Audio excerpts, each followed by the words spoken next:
Sa abang anak ng Carmelo, ipagkaloob ang biyaya sa dagat ng aming buhay. Ikaw ang gabay tala.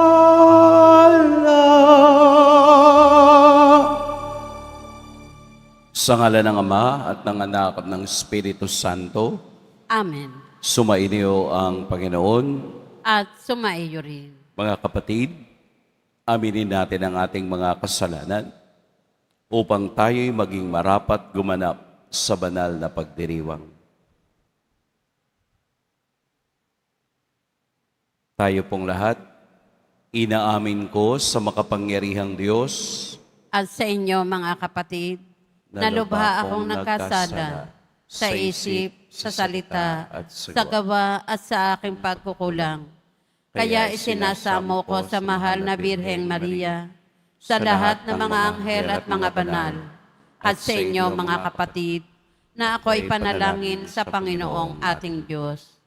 Kaawaan tayo ng makapangyarihang Diyos, patawarin tayo sa ating mga kasalanan at patnubayan tayo sa buhay na walang hanggan. Amen. Panginoon, kaawaan mo kami. Panginoon, kaawaan mo kami. Kristo, kaawaan mo kami. Kristo, kaawaan mo kami. Panginoon, kaawaan mo kami. Panginoon, kaawaan mo kami. Ginugunita natin ngayon ang mahal na Birheng Maria ng Bundok del Carmen. Manalangin tayo. Ama naming makapangyarihan, loobin mong kami tuwangan ng banal na panalangin ng mahal na Birhen. Sa tulong nito, kami naway paging dapating makasapit sa banal na bundok na si Hesukristo, kasama ng Espiritu Santo, magpa sa walang hanggan. Amen. Magsiupo muna ang lahat. Pagbasa mula sa aklat ng Exodo. Noong mga araw na iyon, si Moises ay nag-aalaga sa kawan ng biyenan niyang si Jethro. Minsan, itinaboy niya ang kawan pabagtas ng disyerto at nakarating siya sa Horeb, sa bundok ng Diyos. Doon, ang anghel ng Panginoon ay napakita sa kanya. Parang ningas sa gitna ng isang mababang punong kahoy. Kitang-kita ni Moises na nagliliyab ito, ngunit hindi nasusunog. Kaya't nasabi niya sa kanyang sarili, "Katakataka ito. Tingnan ko ngang mabuti kung bakit di nasusunog, gayong nagliliyab." Nang lalapit na si Moises, tinawag siya ng Panginoon buhat sa nagliliyab na punong kahoy. "Moises, Moises, ano po iyon?" Sagot niya. Sinabi ng Diyos, "Huwag kang lumapit. Hubarin mo ang iyong sandalyas, sapagkat banal na dako ang kinatatayuan mo. Ako ang Diyos ng iyong mga magulang, nina Abraham, Isaac, at Jacob." Tinakpan ni Moises ang kanyang muka pagkat natatakot siyang tumingin sa Diyos. "Naririnig ko ang daing ng aking bayan at alam ko ang pang-aaping ginagawa sa kanila ng mga Ehipsyo. Kaya papupuntahin kita sa Paraon upang ilabas mo sa Ehipto ang aking bayan." Sumagot si Moises, "Sino po akong haharap sa Paraon at maglalabas ng bayang Israel mula sa Ehipto?" "Huwag kang mag-alala, hindi kita pababayaan. At ito ang magiging katibayan na ako ang nagsugo sa iyo. Sa bundok ding ito, sasambahin ninyo ako kapag nailabas mo na sa Ehipto ang aking bayan," sabi ng Panginoon. ang salita ng Diyos. Salamat sa Diyos. Ang ating mahabaging Diyos ay nagmamagandang loob. Ang ating mahabaging Diyos ay nagmamagandang loob. Panginooy papurihan, purihin mo kaluluwa. Ang pangalan niyang banal, purihin mo sa tuwina. Ikaw, aking kaluluwa, ang Diyos ay papurihan, at huwag mong lilimutin yaong kanyang kabutihan. Ang ating mahabaging Diyos ay nagmamagandang loob. Ang lahat kong kasalanay, siya ang nagpapatawad. Ang anumang aking sakit, ginagamot niyang lahat. Sa bingit ng kamatayan, ako ay inililigtas at pinagpapala ako sa pag-ibig niya't habag. Ang ating mahabaging Diyos ay nagmamagandang loob. Ang poon ay humahatol, ang gawad ay katarungan. Natatamo ng inapi ang kanilang karapatan. Ang balangkas niya't utos kay Moises ibinilin. Ang kahangahangang gawa niya'y nasaksihan ng Israel. Ang ating mahabaging Diyos ay nagmamagandang loob. Magsitayo na po ang lahat.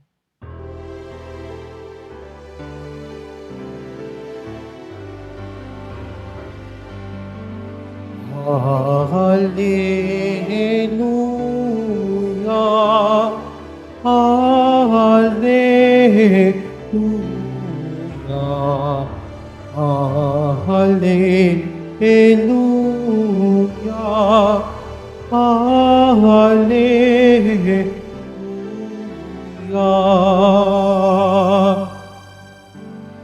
Papuri sa Diyos Ama, pagkat ipinahayag niya, hari siya ng mga Hallelujah, Hallelujah, Hallelujah, Hallelujah.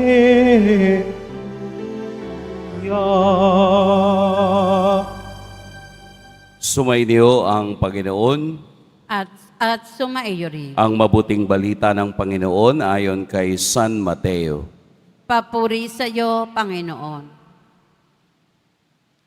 Noong panahong iyon, sinabi ni Jesus, "Pinasasalamatan kita, Ama, Panginoon ng langit at lupa, sapagkat inilihim mo ang mga bagay na ito sa marurunong at matatalino, at inihayag sa mga may kaloobang tulad ng sa bata. Oo, Ama, sapagkat gayon ang ikinalulugod mo. Ibinigay sa akin ng aking Ama ang lahat ng bagay. Walang nakakikilala sa anak kundi ang Ama, at walang nakakikilala sa Ama kundi ang anak at yaong marapating pagpahayagan ng anak." Mga kapatid, ang mabuting balita ng Panginoon. Pinupuri ka namin, Panginoong Heso Kristo. Magsiupo muna. Magandang umaga po sa lahat. Pagkatapos sumbatan ni Jesus ang tatlong bayang Corazin, Bethsaida at Capernaum dahil sa hindi nila paniniwala at hindi pagtanggap ng buong buo sa presensya ni Kristo. Pagkatapos niyang sila ay bigyan ng warning dahil sa katigasan ng kanilang mga kalooban, sa Ebanghelyo ngayon, ipinakita ni Jesus kung paanong manalangin. Siya ay nanalangin hindi para sa kaniyang sarili, kung hindi nanalangin para ang mga taong nakikinig sa Kaniya ay bigyan ng inspirasyong makita ang katotohanan ng Diyos. Kung inyong narinig, napakaganda nung linya na ginamit ni Jesus. Inililihim mo ang mga bagay na ito sa marurunong at matatalino at inihayag sa mga may kaloobang tulad ng sa bata. Sino yung mga marurunong at matatalino? Ito ay yung mga eskriba at pariseo na sinasabing sila ay mga pantas sa batas ni Moses. Alam nila ang lahat ng letra sa batas ni Moses. At sino naman yung mga may kaloobang tulad ng bata? Yung mga taong marunong makinig at sumunod sa kalooban ng Diyos. Dalawang magkaibang sitwasyon, pero mas nabibigyan ng bigat yung taong marunong makinig at marunong sumunod. Nangangahulugang ang pagkilala sa Diyos ay hindi lamang sa pagiging marunong at matalino. Sa kabila ng karunungan at talino ng tao, kailangan marunong siyang makinig at sumunod sa kalooban ng Diyos. Kaya nga hindi mo pwedeng dalhin palagi, hindi mo pwedeng palaging ipagyabang ang mga bagay na meron ka. Hindi mo pwedeng sabihin palagi at dalhin ang diploma na iyong natapos para lamang kilalanin ka ng tao. Dahil ang katotohanan ng buhay, makikilala ka ng tao kung ikaw ay marunong sa kababaang loob at pakikinig sa inspirasyong nanggagaling sa Diyos. Lagi kasi tayong may dalang card. Ano ba yung card?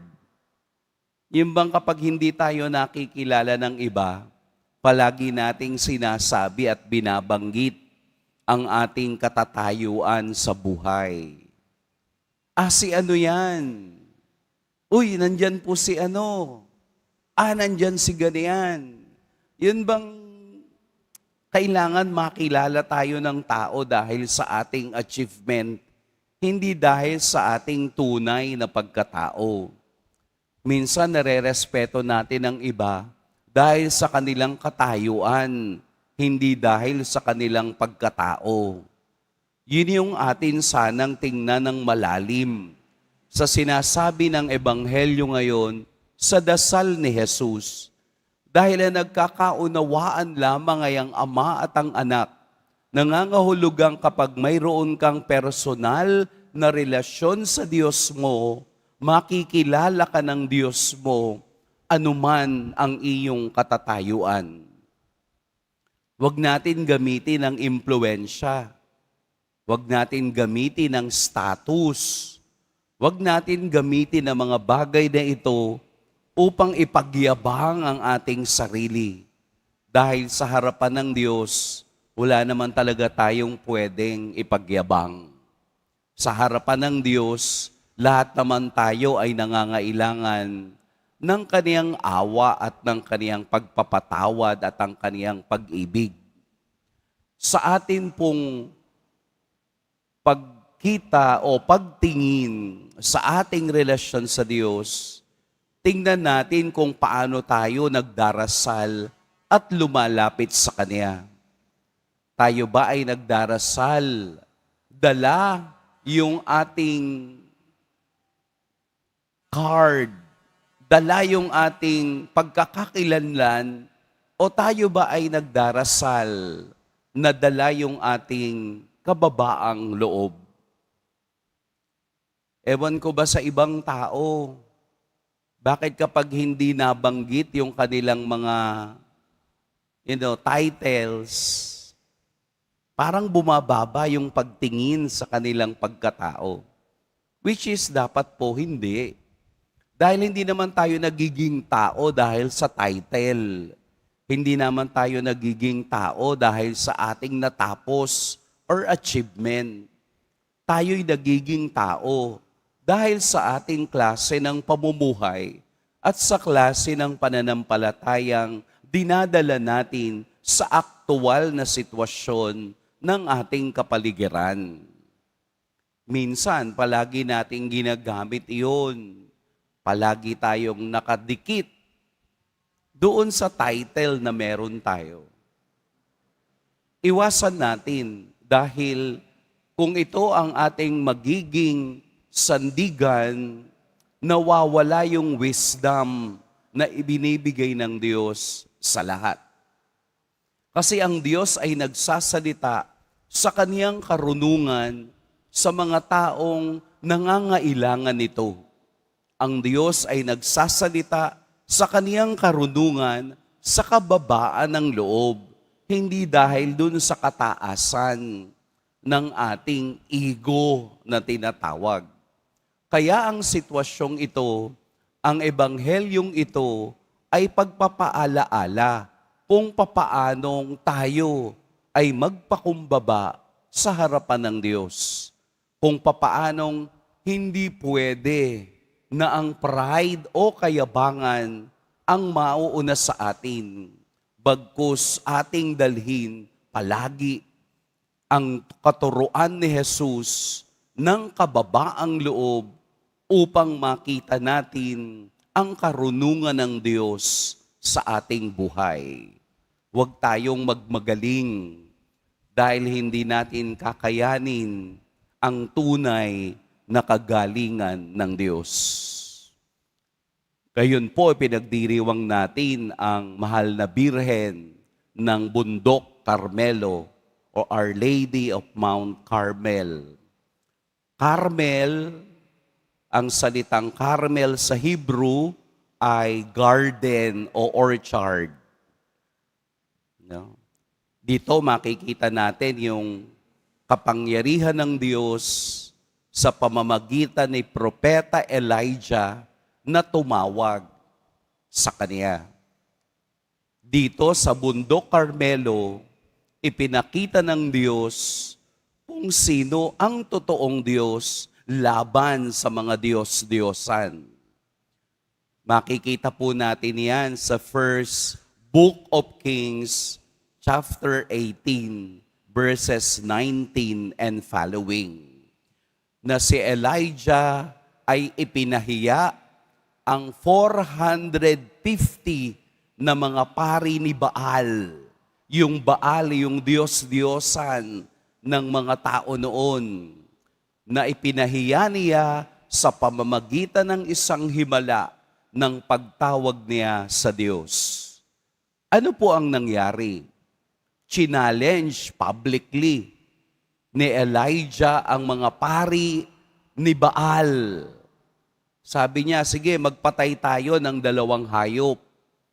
Kayo ay magpapatay, ako rin ay magpapatay. Pareho nating ilalatag. Titingnan natin kung sino ang tatanggapin ng Diyos nyo o ng Diyos ko. Kaya gano'n na nangyari. Nagpatay sila ng hayop at alam natin na ang pag-aalay noon ay sinusunog, no, bilang pagbibigay ng sakripisyo sa Diyos. 450 priests ni Baal versus isang propeta ng Diyos na si Elijah. Ano po ang nangyari? Pinauna ni Elijah ang mga paring ito na magdasal kay Baal. Kaya yung mga paring iyon walang ginawa simula umaga hanggang tanghali, kung hindi humiyaw ng humiyaw, umikot ng umikot doon sa kanilang hayop na pinatay. Pero hindi ito nasunog. Walang apoy na bumagsak para sunugin ang kanilang alay. Napagod ang 450 priests ni Baal. Pagkatapos, sinabi ni Elijah, ako naman. So ang ginawa ni Elijah, inilatag ang mga hayop, Gumawa siya ng maliit na balon at sinabi sa mga taong naroroon na basain ninyo ang lupa, punuin ninyo ng tubig. At si Elijah ay nagdasal. Diyos ni Jacob, Diyos ni Abraham, ipakita mo kung sino ang tunay na Diyos. Sa isang iglap, may apoy na bumaba mula sa langit at nasunog ang kaniyang alay kahit na ito'y punong-puno ng tubig. Katulad din sa unang pagbasa kung papaanong nagsalita ang Diyos kay Moses sa pamamagitan ng apoy. Ang apoy na ito ang tumutupok at nagpapakita ng kapangyarihan ng Diyos. Na ang Diyos nung panahong iyon ay nagsasalita sa iba't ibang pamamaraan. Apoy, hangin, lindol, pabulong, lahat ng pamamaraan, lahat ng mauunawaan ng tao. Pero sa panahon ni Jesus, si Kristo na bilang Diyos, ang tahasan at direktang nagsasalita at nagpapakita ng kapangyarihan ng Ama. Si Kristo ang mukha ng Ama. Kaya kung nais nating makita ang mukha ng Ama, si Kristo ang ating tititigan at titingnan dahil siya at ang Ama ay iisa. Sa kapangyarihan ng panalangin ni Elias, sa kapangyarihan ng kaniyang pakikipag-ugnay, pinakinggan at nangyari ang himalang kaniyang hinihingi. Kaya ang bundok Carmelo ay simbolo ng panalangin at himala ng Diyos. Simula noon, mayroong mga monghe na ibinigay ang kanilang buhay na pangalagaan ang bundok Carmelo dahil sa himala ni Elias. At doon, sa umpisang iyon, nagkaroon ng mga paring namuhay sa panalangin at sakripisyo. Kaya po nabuo yung Carmelite Order. Sila ngayon yung mga paring nagpapatuloy ng kanilang pamumuhay bilang tanda ng hiwaga at pakikinig ng Diyos sa panalangin ng tao. Kung papaanong nanalangin si Jesus, tayo rin po ay tinuturuang manalangin upang tayo'y araw-araw makaugnay sa Diyos at makita ang kaniyang wisdom o talino na kailangan lang nating dalhin sa puso ng may kababaang loob.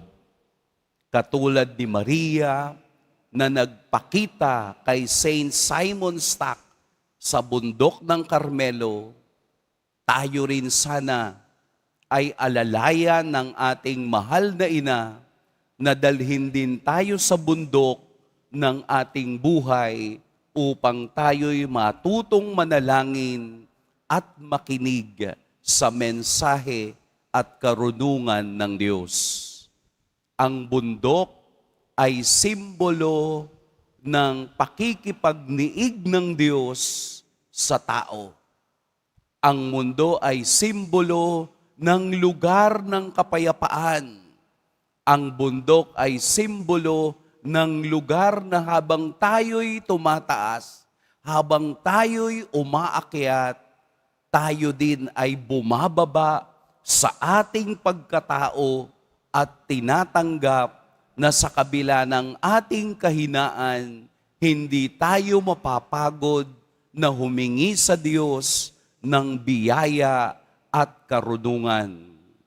Sa ating pagdarasal sa araw-araw, hilingin natin ang karunungan ng Diyos upang sa bawat desisyong ating gagawin, ito ay nakaugat sa kaniyang inspirasyon at sa kaniyang kalooban. Huwag tayong gagawa ng desisyong labag sa kalooban ng Diyos. Palagi nating sasabihin, Lord, your will be done. Maganap po ang iyong kalooban. Mag-iingat po kayo ngayong araw. Pagpalain tayo ng poong may kapal. Magsitayo na po ang lahat.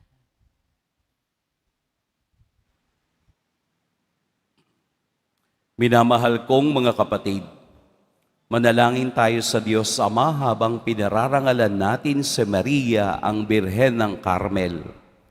Sa pamamagitan ng mga panalangin ni Maria, basbasan mo kami, O Panginoon. Sa pamamagitan ng mga panalangin ni Maria, basbasan mo kami, O Panginoon. Tayo naway magbahagi ng pananampalataya ni Maria at sundin ang kalooban ng Diyos ng may kagalakan. Sa pamamagitan ng mga panalangin ni Maria, basbasan mo kami, O Panginoon. Ang simbahan naway lukuban ng banal na Espiritu at punuin ito ng pagsunod at pananampalataya at pamumunga ng mabuting gawa. Manalangin tayo. Sa pamamagitan ng mga panalangin ni Maria, basbasan mo kami, O Panginoon. Kung paanong naging tirahan ng salita ang katawan ni Maria, naway parangalan din natin ang ating mga sariling katawan bilang templo ng banal na Espiritu. Manalangin tayo. Sa pamamagitan ng mga panalangin ni Maria, basbasan mo kami, O Panginoon. Ang ating buhay naway ilaan natin sa pag-aaral at pagninilay ng salita ng Diyos. Manalangin tayo. Sa pamamagitan ng mga panalangin ni Maria, basbasan mo kami, O Panginoon. Ang mga namayapa, naway makatagpo kay Maria ng isang tunay na kanlungan. Manalangin tayo. Sa pamamagitan ng mga panalangin ni Maria, basbasan mo kami, O Panginoon. Ama naming nasa langit, ipadala mo sa amin ngayon ang banal na Espiritu upang marinig namin ng may pananampalatayang iyong salita at tuparin ito sa aming buhay. Pagkalooban mo kami ng mga pusong nalulugod at sumusunod sa iyong banal na kalooban. Hinihiling namin ito sa pamamagitan ni Kristo na aming Panginoon. Amen. Magsiupo muna ang lahat.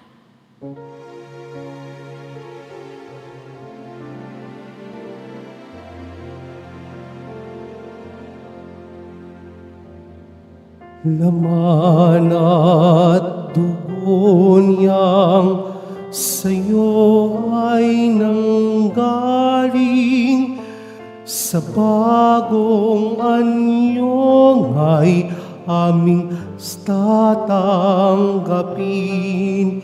Sa amay sumanamin,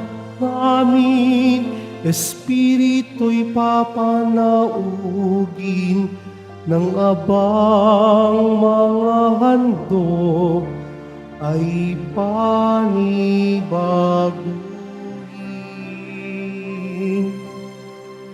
Magalak ka, lubos na kinalulugdan ng Diyos. Ang Panginoon ay sumasa iyo. Bukod kang pinagpala sa babaeng lahat, at pinagpala naman ang iyong anak na si Jesus. Tumayo na po ang lahat. Manalangin kayo mga kapatid upang ang paghahain natin ay kalugdan ng Diyos amang makapangyarihan. Tanggapin nawa ng Panginoon itong paghahain sa iyong mga kamay, sa kapurihan niya at karangalan, sa ating kapakinabangan at sa buong sambayanan niyang banal. Ama naming lumikha, sa paggunita namin sa mahal na Birhen, hinihiling namin ang aming paghahain ay lakipan mo ng kapupunan upang kami ay maging handog na ikinalulugod mo kailanman. Sa pamamagitan ni Hesukristo, kasama ng Espiritu Santo, magpa sa walang hanggan. Amen. Sumainyo ang Panginoon. At sumaiyo rin. Itaas sa Diyos ang inyong puso at diwa. Itinaas na namin sa Panginoon. Pasalamatan natin ang Panginoong ating Diyos. Marapat na siya ay pasalamatan. Ama naming makapangyarihan, tunay ngang marapat na ikaw ay aming pasalamatan. Bukod mong pinagpalang maging ina ni Hesukristo, ang mahal na birheng nagpupuri at nagagalak sa iyo. Ikaw ang gumawa ng tanang dakilang bagay. Ikaw ang lumilingap sa lahat kailanman.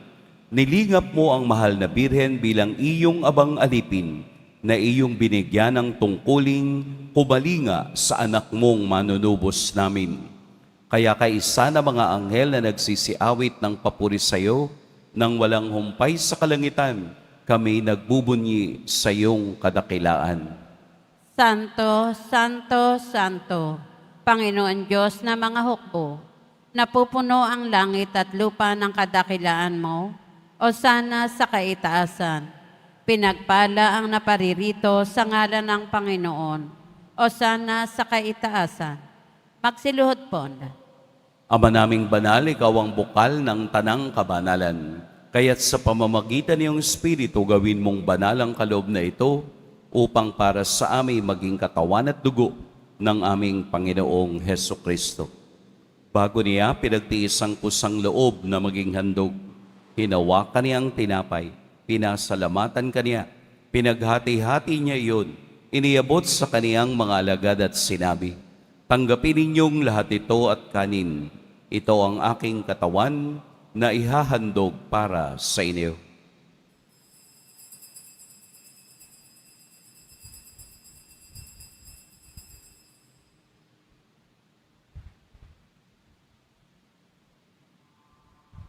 Gayun din naman noong matapos ang hapunan, hinawakan niya ang kalis, muli kaniyang pinasalamatan, inabot niya ang kalis sa kaniyang mga alagad at sinabi, "Tanggapin ninyong lahat ito at inumin. Ito ang kalis ng aking dugo, ng bago at walang hanggang tipan, ang aking dugo na ibubuhos para sa inyo at para sa lahat, sa ikapagpapatawad ng mga kasalanan. Gawin ninyo ito sa pag-alala sa akin."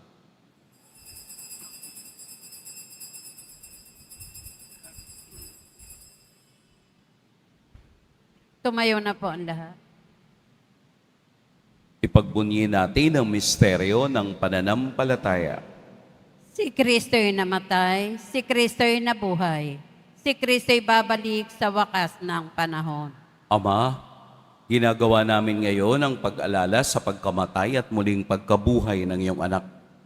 Kaya tiniaalay namin sa iyo ang tinapay na nagbibigay buhay at ang kalis na nagkakaloob ng kaligtasan. Kami nagpapasalamat dahil kami iyong minarapat na tumayo sa harap mo para maglingkod sa iyo. Isinasamo namin kaming magsasalo-salo sa katawan at dugo ni Kristo ay mabuklod sa pagkakaisa sa pamamagitan ng Espiritu Santo. Ama, lingapin mo ang iyong simbahang laganap sa buong daigdig. Puspusin mo kami sa pag-ibig kay San Leon na aming Papa at ni Jose na aming obispo at ng tanang kaparian. Alalahanin mo rin ang mga kapatid naming nahimlay nang may pag-asang sila'y muling mabubuhay, gayon din ang lahat ng mga pumanaw.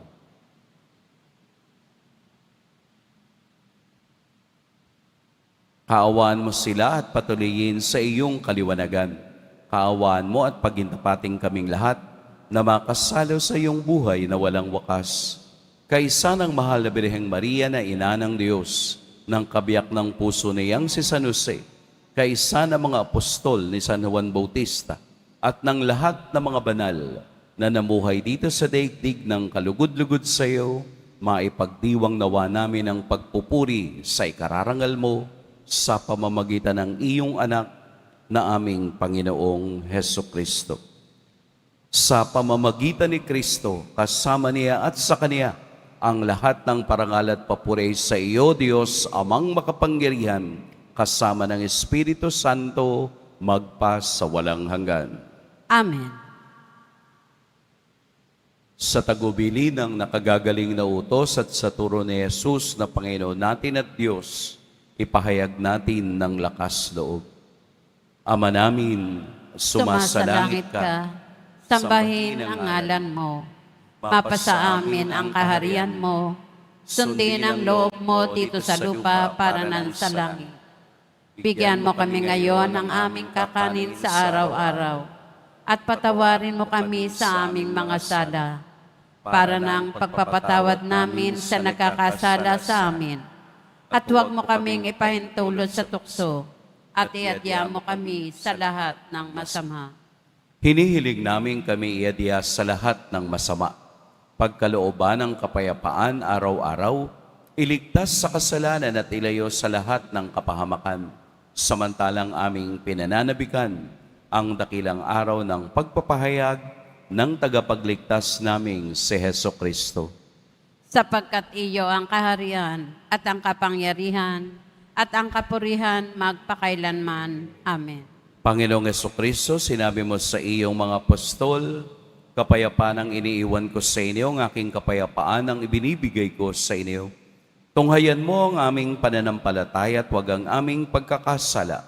Pagkalooban mo kami ng kapayapaan at pagkakaisa ayon sa iyong kalooban, kasama ng Espiritu Santo, magpa sa walang hanggan. Amen. Ang kapayapaan ng Panginoon naway laging sumainiyong lahat. At sumaiyo rin. Pagbigayan kayo ng kapayapaan sa isa't isa. Kordero ng Diyos na nag-aalis ng mga kasalanan ng sanlibutan, maawa ka sa amin. Kordero ng Diyos na nag-aalis ng mga kasalanan ng sanlibutan, maawa ka sa amin. Kordero ng Diyos na nag-aalis ng mga kasalanan ng sanlibutan, ipagkaloob mo sa amin ang kapayapaan. Magsiluhod po ang lahat. Ito ang kordero ng Diyos, ito ang nag-aalis ng kasalanan ng sanlibutan. Mapalad ang mga inaanyayahan sa kaniyang piging. Panginoon, hindi ako karapat-dapat na magpatuloy sa iyo, ngunit sa isang salita mo lamang ay gagaling na ako.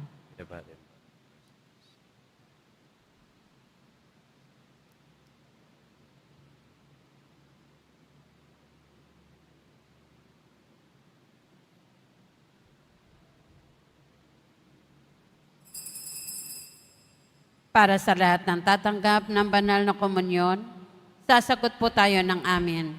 Pagkasabi ng pari o ng lay minister ng katawan ni Kristo, at isubo agad sa bibig bago umalis sa harapan ng pari o lay minister. Sumunod po tayo.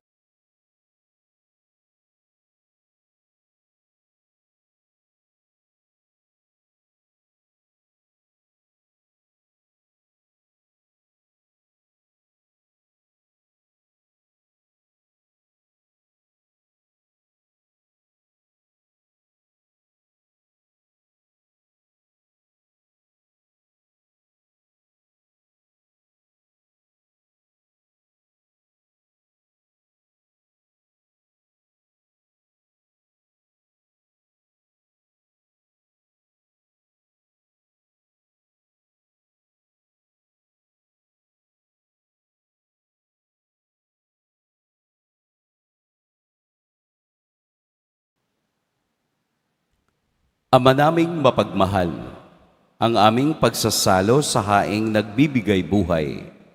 Sa paggunita namin sa mahal na ina ng iyong anak, ay magdulot nawa sa amin ang iyong kagandahang loob, upang lagi naming madama ang iyong paglingap sa pamamagitan ni Heso Kristo, kasama ng Espiritu Santo, magpa sa walang hanggan. Amen. Sumainyo ang Panginoon. At sumaiyo rin. Yumuko kayo para sa pagbabasbas. Mahal na poong Jesus Nazareno, Inihayag mo sa pamamagitan ng krus ang walang maliw na pag-ibig ng Diyos sa sangkatauhan. Pakinggan mo po ang kahilingan lalo na para sa mga nangangailangan ng iyong tulong at awa. Makamtanawa namin ang iyong kasagutan na may utang na loob na tinatanaw. Basbasan din po ninyo itong mga imahen at dasalan upang lalo kaming manalangin at magtiwala. Sa pamamagitan ng bendisyon na ito, naway lalo kaming maging mapaglingkod, masunurin at tapat sa iyo na aming malwalhating Panginoon magpas sa walang hanggan. Amen. At pagpalain kayo ng makapangyarihan at mapagmahal na Diyos, ang Ama at Anak at Espiritu Santo. Amen. Humayo kayong taglayang kapayapaan ng Poong Jesus Nazareno. Salamat sa Diyos.